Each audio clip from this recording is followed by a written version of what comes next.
Hey, good morning, CCA students. All right, today's Khan Academy is right there, domain and range from a graph. Now, if you remember when we talked a little bit about domain and range before, we had a song that we came up with, and at the time I could not find the video for this.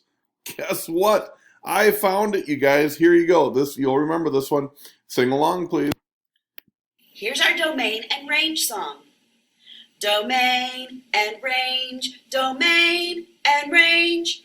X is domain and Y is range, Y is range. Domain and range, domain and range. X is domain and Y is range, Y is range. How awesome was that video? Thank you very much. How awesome was that video? So now you remember what domain and range are, and you can always refer back to that video if you need to. But here's what we got. We need to find for this very first question here, and I should just verify those are locked in place. We need to find the range of H. H is all these little blue dots on here. Now here's the deal. You might notice this is called a discrete graph, if you remember back from your math days. Discrete means that there's a point here, a point here, a point, but nothing in between. So these ranges in between do not count. It's just the points where the dots are. So on this one, which the range, if you remember, range measures the vertical distance.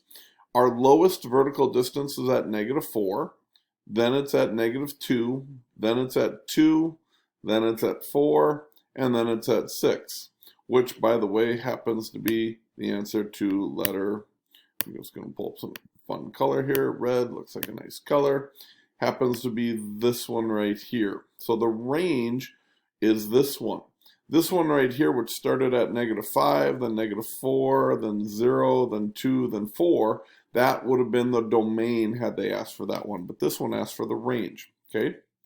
So for a discrete graph, when it's the dots like this, it will be in one of the formats looking like one of these two right here. Those are for discrete graphs, okay? Now, here's another discrete graph. This one's looking for the domain. Okay, so this is the domain of F. So again, because it's domain and it's a discrete graph, it'll look like one of these here. This one, I didn't put the answers there. I don't think you really need it, but domain, remember, measures our horizontal dots. So our domain of this one would have been the answer. That would have been -6, 0, 2, 4, and 7.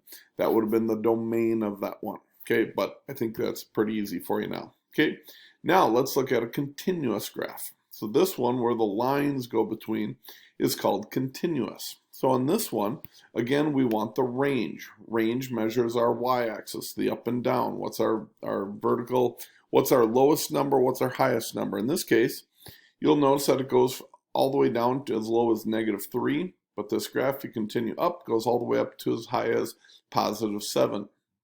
Okay, these two don't make sense because these only take the points in between them, but not all the points. Okay, we want everything to be included everywhere from -3 all the way up to +7. So for a continuous graph, you would do this one for the range. Had this one here asked for the domain going from -6 to +6, you would have put this one. But because it asked for the range in this case, our answer would be letter A. So again, I'll put a nice little red dot there. Our answer is letter A. Let's just kind of go through the last example type. Here's one that does ask for domain. So domain on a continuous graph like this, remember, would be in a format similar to this one or similar to this one. Just what is the domain? In this case, the domain starts at -7 and goes all the way up to +7. So we literally have an answer that would say -7 is less than or equal to, so I got to put a little equal to sign on there. Boom, less than or equal to the h of, oh, I don't want underline on there. Let's get rid of that underline. The h of x, which is less than or equal to, and need to put a little underline on there. Less than or equal to +7. So whichever answer would have been this one, this would be the domain that goes from -7 up to +7. So whichever answer that would have been the answer. You don't have to create this. They will always give you 4 answers like this, and you just got to pick the right one. Hopefully that makes sense to you guys. You got to hear the real domain and range song. I'm so happy I didn't have to sing it again for you. You guys can all sing it many, many times. In fact, as many times as you wish. Have a great day, guys. Bye-bye.